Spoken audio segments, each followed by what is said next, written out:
ఏది అయినా ట్రై చెయ్యి ఆచి చికెన్ మసాలా. తిరుపతిలో వైసీపీ జనసేనల మధ్య రాజకీయం మరోసారి వేడెక్కింది. టీటీడీ మాజీ చైర్మన్ భూమన కరుణాకర్ రెడ్డిపై జనసేన నియోజకవర్గ ఇన్ఛార్జ్ కిరణ్ రాయల్ తీవ్ర స్థాయిలో విరుచుకుపడ్డారు. బీఆర్ నాయుడుపై భూమన చేసిన ఆరోపణల్ని ఆయన ఖండించారు. టీటీడీ పవిత్రతను దెబ్బతీసే విధంగా భూమన వ్యవహరిస్తున్నారని మండిపడ్డారు. గత ప్రభుత్వ హయాంలో భూమన కుటుంబ సభ్యులు సేవా టికెట్లను ఇష్టానుసారంగా విక్రయించి కోట్లు సంపాదించారని ఆయన ఆరోపించారు. భక్తుల సొమ్మును దోచుకున్న చరిత్ర భూమన కరుణాకర్ రెడ్డిది అని కిరణ్ రాయల్ ఎద్దేవా చేశారు.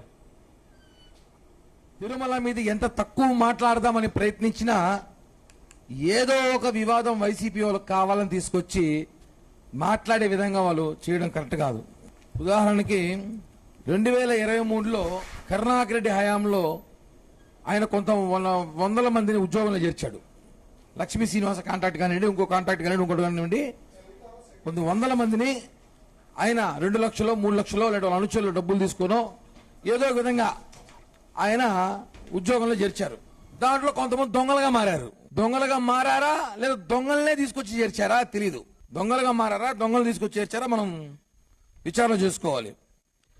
2023లో పెంచలయ్య అని ఒక దొంగని చేర్చాడు. ఆయన 2025లో పట్టుకున్నారు. పట్టుకున్నప్పుడు ఆయన దగ్గర కొంచెం బంగారు 100 గ్రాముల బంగారు బిస్కెట్ దొరికింది. విషయం అందరూ తెలుసు. అది అప్పుడు వచ్చిన పేపర్లో పత్రికలు అవన్నీ మనం చూసుంటాం. ఈనాడు, జ్యోతి, సాక్షిలో అందరూ రాశారు. ఇంగ్లీష్ పేపర్లో కూడా వచ్చింది. చేతి వాటం చేసిన పరకామని ఉద్యోగిని 11వ తేదీ అతను పట్టుకుంటే జనవరి అతన్ని ఎఫ్ఐఆర్ నమోదు చేసి అరెస్ట్ చేసి రిమాండ్ కూడా చేసినారు. అయ్యా భూమన కరుణాకర్ రెడ్డి గారు అండ్ బ్యాచ్ రిమాండ్ కూడా చేసినారు. రిమాండ్ అంటే జైలు.